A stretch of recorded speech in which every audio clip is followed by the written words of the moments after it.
forest is the one that provides for its own nutrition. The forest and the processes amongst the interactions between the forest and the abiotic of let's say the land, they produce the fertility to sustain all that life.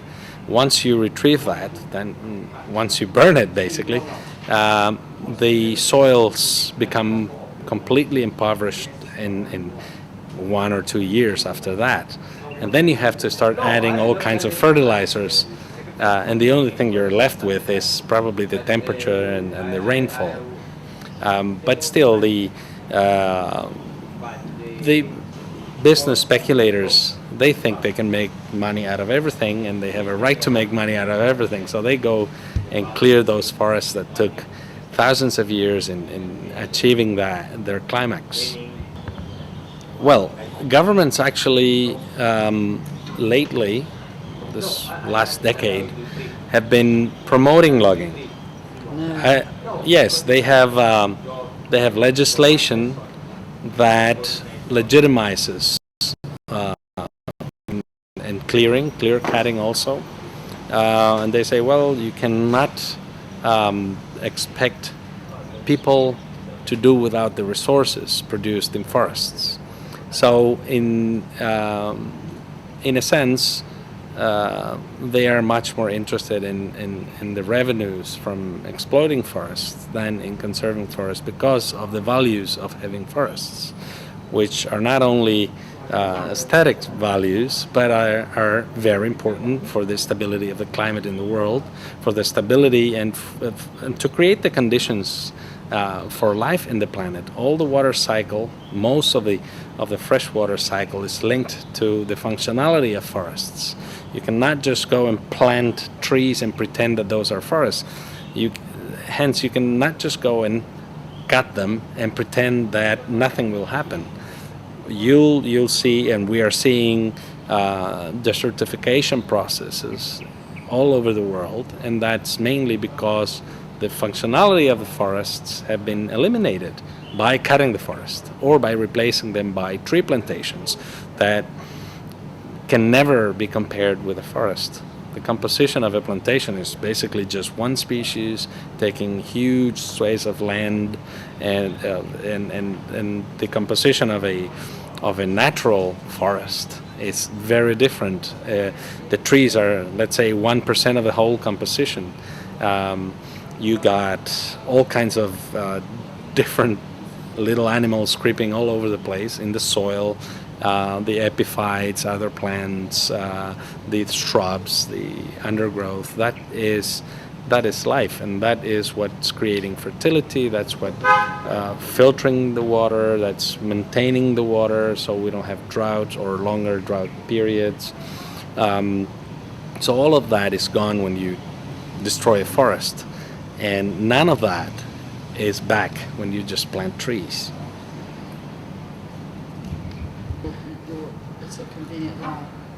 Yeah, we think carbon markets are a way through which rich entities and rich countries can continue emitting carbon dioxide.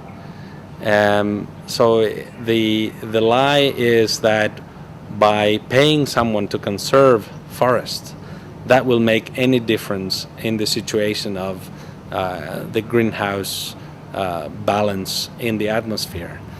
For every hectare of forest you save, you are definitely doing something positive for the environment.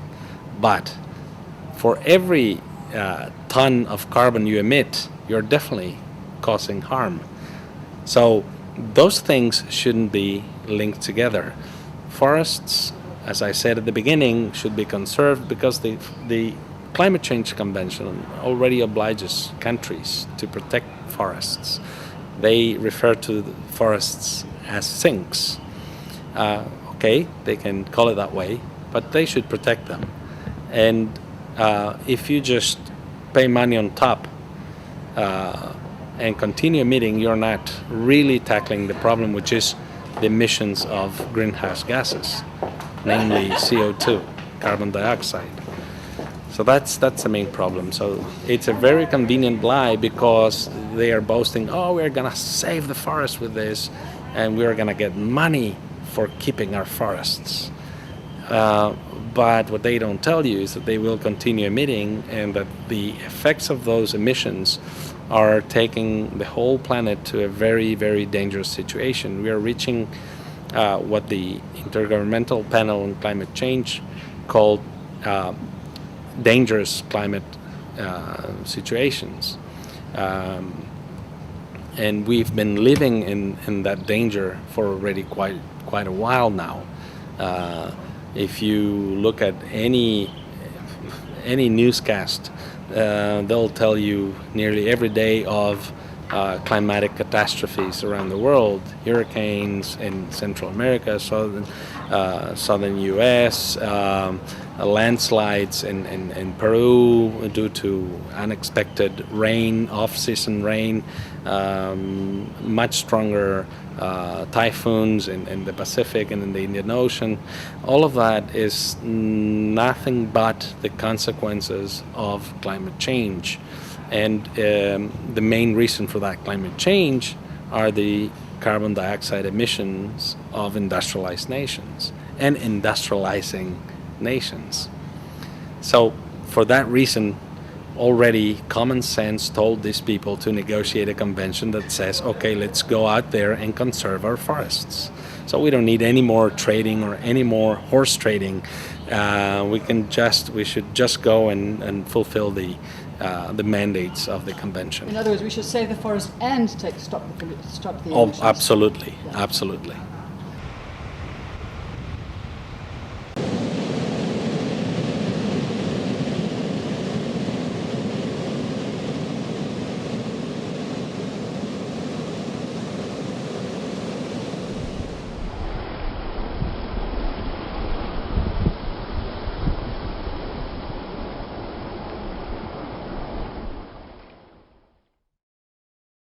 I think there's never been more confusion in this modern life than ever before about what to eat.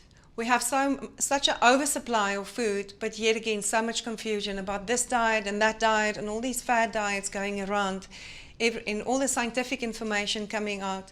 And for me, there's only three dietary guidelines that we should adhere to, the three most important guidelines that we should apply in our everyday eating. And the first one is to eat God-made, not man-made. So food in its most original, unprocessed form is good for us. And to explain that in another way, to elaborate a little bit about that, I think also the main thing is we don't realize that food should be our medicine. So the importance of food and the role it's playing. What is this God-made opposed to man-made, and how will it affect us? I have an analogy that I explain it, but maybe to step back and just ask ourselves, why do we eat food in the first place? And I think that one of the main reasons is comfort. It's social. Every social event we eat. It's a habit. It's 1 o'clock, I must eat. But the main reason, if we think about it, is for energy. Food is there to sustain us.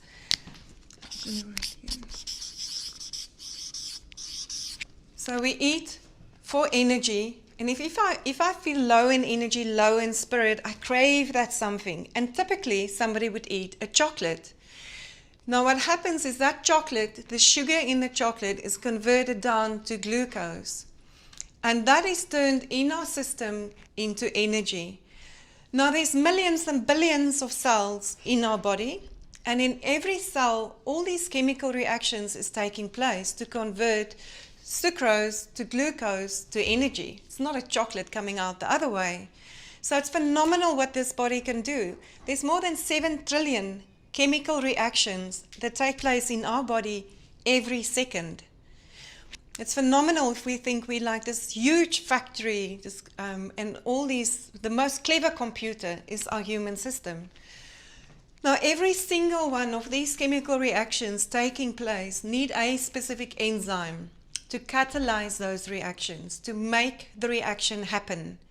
The enzymes, again, need specific vitamins and minerals, otherwise they can't do their job. Now enzymes we inactivate at 48 centigrades. So anything that I've processed that's gone through a heat treatment won't have any live enzymes in them. Another analogy is we can look at a fire. A fire needs air. It needs the oxygen to burn.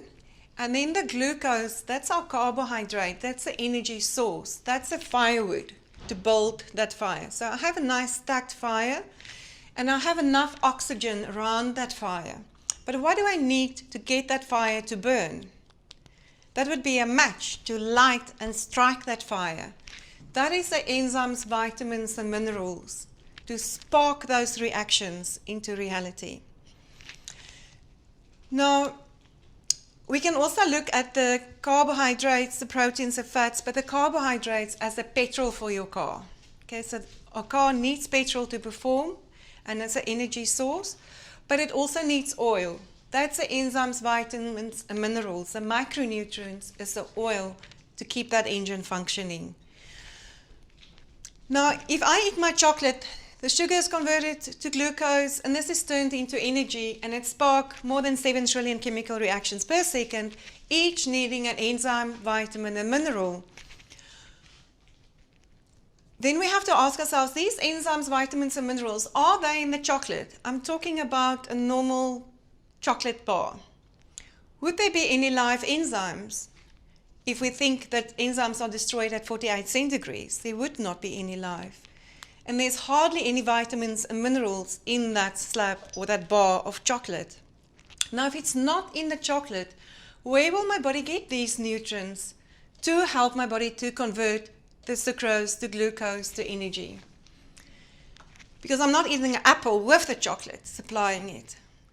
It will take it from other places in my system. Our skin is the largest organ, not the most active, so we won't steal from our heart or our liver, but we'll first take nutrients from the skin. And that's our first sign of aging. We start to get wrinkles. And then we'll start to take nutrients from our bones. And as we age, nutrient density, bone density decrease and osteoporosis, and we get all these bone fractures and problems. And then just where there is a fire, there's always smoke. So we have a lot of metabolic waste. So there's free radicals and a lot of waste that is generated by these processes happening in the system. And this imbalance we create on a cellular level is all the degenerative diseases we struggle with today. It's diabetes, cancer, osteoporosis, chronic fatigue. Because if I have a sick cell depleted of the essential enzymes, vitamins and minerals, and a toxic buildup, and it's not getting the air and the water and the fuel source, that cell's going to be sick. And if I have a sick cell, I have a sick organ, a sick system, and a sick body in the end of the day.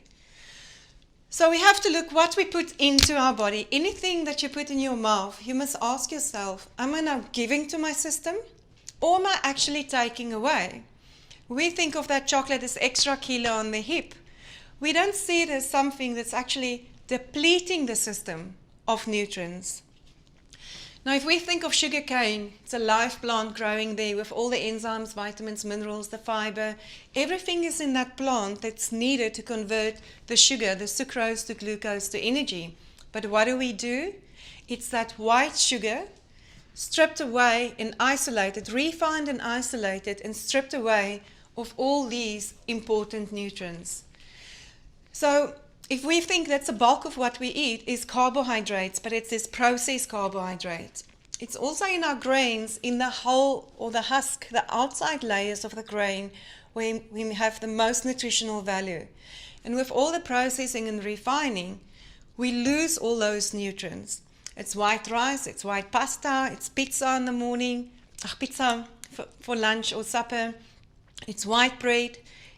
It fills our tummy, it gives us some energy, but it doesn't have these important nutrients. If you have a lovely red Ferrari, and I tell most of my clients, you're a beautiful red Ferrari, you would value that car. And you'll make sure you put the best grade petrol in there, the best but also oil. What's going to happen to that car if you don't put oil into the engine? It's going to seize sooner or later. But we do that on a daily basis to our own system. I'm going to just mention the rest of the list of factors that has a negative impact on our system. If we look at smoke,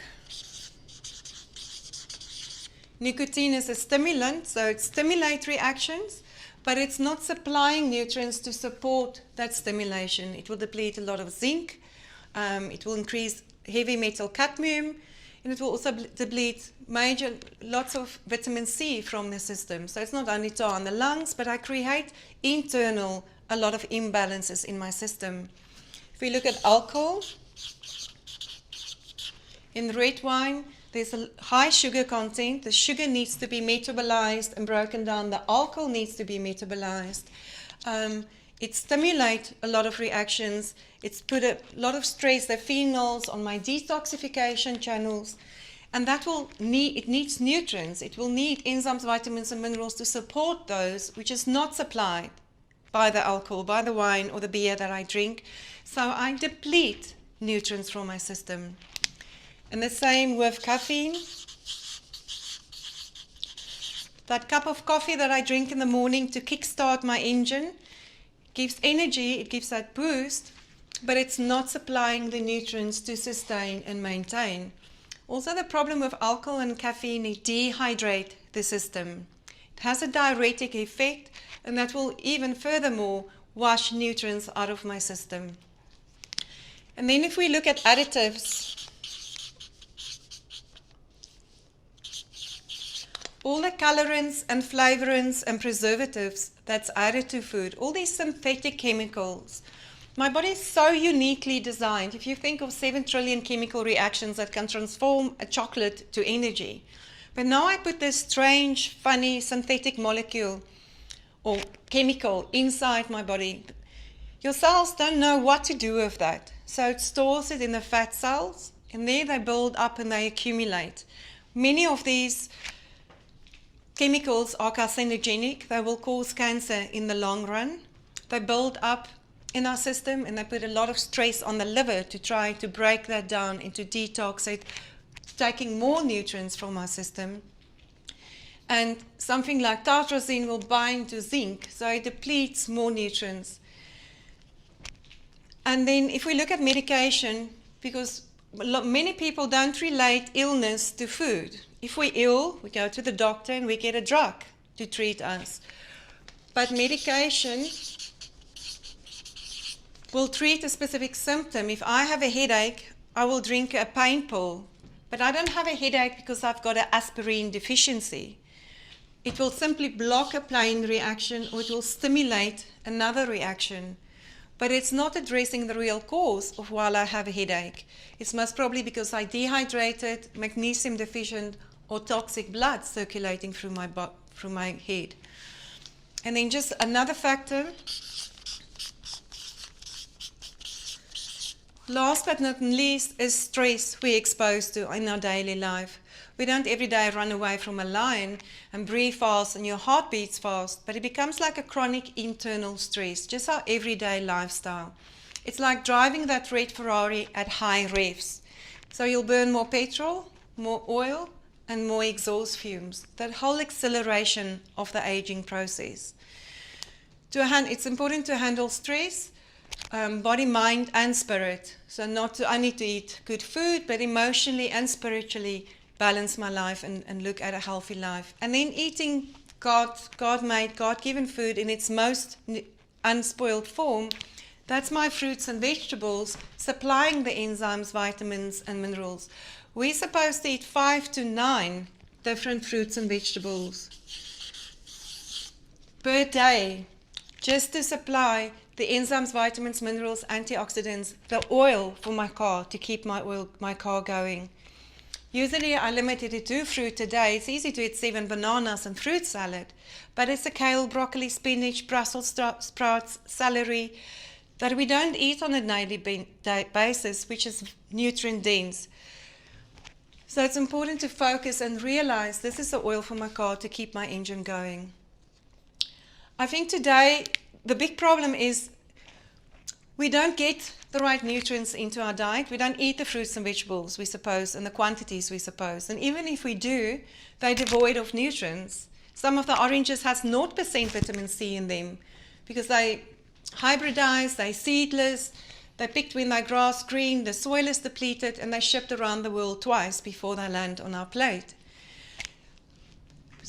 But we're not eating the food we suppose, they're devoid of nutrients, plus we do all these negative factors that's further depleting nutrients from our system. So we have a double negative. We're not getting the nutrients, we have these habits that's depleting more nutrients from our system, plus we bombard our body with toxins and drugs that's foreign to our system that our body can't work and can't cope with. So this will just give us that whole perspective on why it's so important to eat food in its most unspoiled form, nutrient-dense. And just think of your red Ferrari. You'll put the best grade of petrol, okay, like the manufacturer of that car has intended, and oil to get the best performance out of that car. And we must respect ourselves and do the same.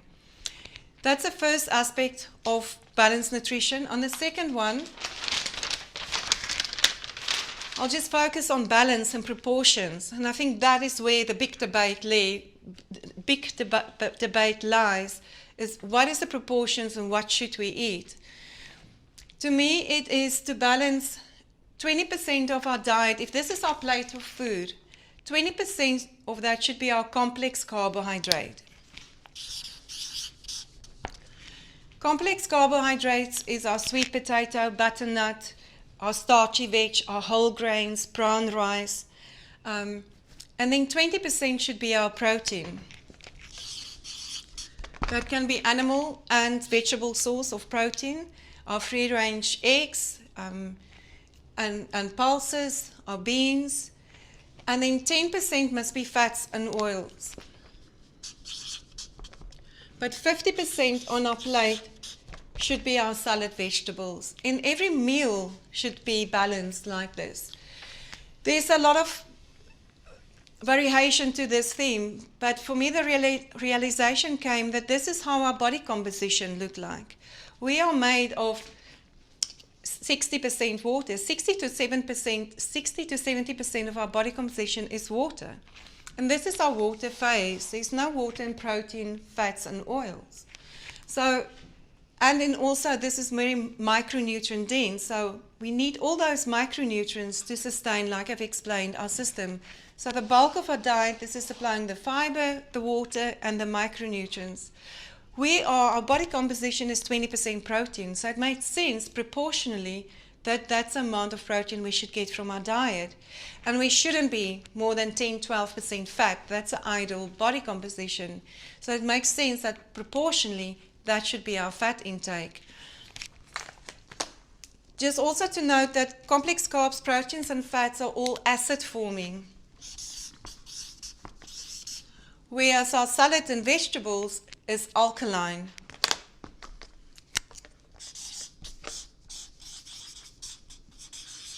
And it's therefore very important to balance the acidity and alkalinity in our diet.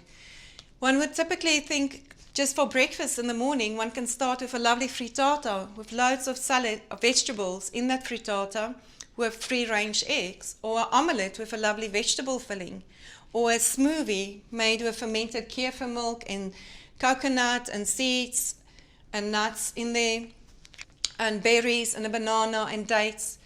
So to have a variety in every meal.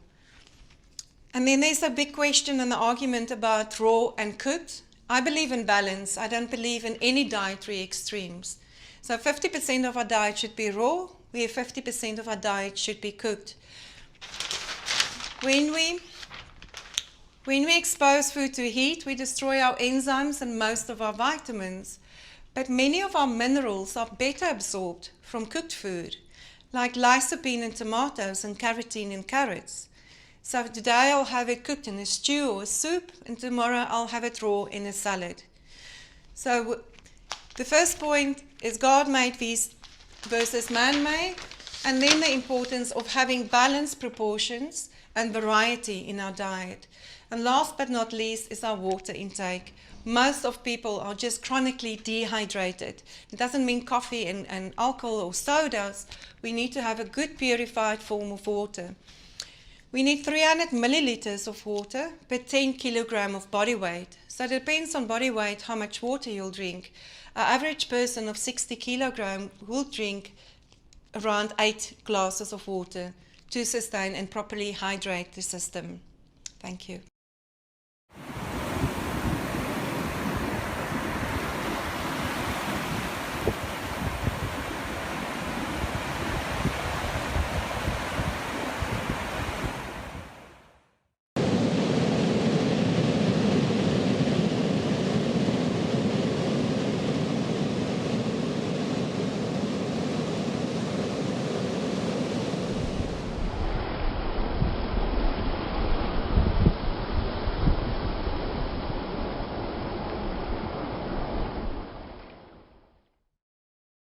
What we need to do is to think beyond the globalized economy. As long as we are going to continue to think that the globalized economy is the economy that we need, then we will continue to have a slide downwards for South Africa. Your nation will not compete in that globalized economy, just like 185 other nations cannot compete in the globalized economy. So unless we keep on dreaming that we can keep on cutting costs and that we can keep on pressing labor out and we can keep on pressing raw materials down, as long as we're dreaming of that kind of a society, then we know you will be doing social dumping and environmental dumping. Whatever you pretend. Because the business model that we have developed is a business model that was designed in the 1950s as a response to the Second World War. We're not in world wars anymore. We're in an incapacity to deliver the basic services to millions of people, billions of people. We have to respond to the basic needs of people locally. You can't feed people on instant coffee. You can't feed people on genetically modified food. You can't feed, you can't respond, you can't. But unfortunately, there's so many people who've trained to become an MBA, all according to that same Harvard business model, that we become so blinded about the realities that we think it's the only way to go forward. What I want to point out to you is, what do you think happens in the mind of this young boy who's holding his first harvest of mushrooms in his hands? And he knows these mushrooms were farmed on coffee waste from his mom. And his mom is right here. Where is she? There she is, hiding in the back. I mean, what is the mind of a young boy who knows he can take the coffee waste that mom produces, generate mushrooms out of it? And what do you think is his view on hunger? He doesn't believe there's really hunger. He believes there's ignorance on how to combat it. And I do not understand that I have presented in South Africa already 10 years ago a program that in the meantime has 16,000 employees worldwide, where we can take coffee and turn it into substrate for mushrooms, and none of that has been done here in Cape Town. I don't understand you. I don't understand you all. You should get up and do it. And somehow there's this inertia, and somehow there's this desire to talk about it, and to applaud it, but not do it. We need a new concept of moving forward. I'm not here to create comfort. I'm not here to please you. I'm here to make you think and do things, because it's about time we do. And my concept is very simple. That first I have to give you a context, otherwise whatever I say is a pretext. What I'm trying to say is that the whole core business model with the core competence, low marginal costs, labor productivity, economies of scale where we produce more of the same, we source everything out, we have supply chain management, do it just in time, get everything through distribution centers, and cash flow is our king. I tell you, cash flow is king, no one else. We're going to leverage assets, we're going to be competitive by having exclusive intellectual property rights so we can work in this globalized market. The market economy has delivered to me three very clear things. Massive unemployment, communities die, and we consume too much junk. That is the reality of where we are. The vision, though, for me is very different. The vision is that we have to see through and source ourselves and nutrient ourselves with fantasy. We need to look into the world of fantasy so that we can get back to reality. And navigating between reality, vision, and fantasy requires us to look at science and be prepared to take risks. What I'm doing with the Blue Economy is to expose people, to inspire, to change the rules of the game, because I am not prepared to accept the rules of the game. You can't accept the rules of the game the way they're being played now. And therefore we have to go beyond the obvious. I tried this. This is my factory, the Ecoviv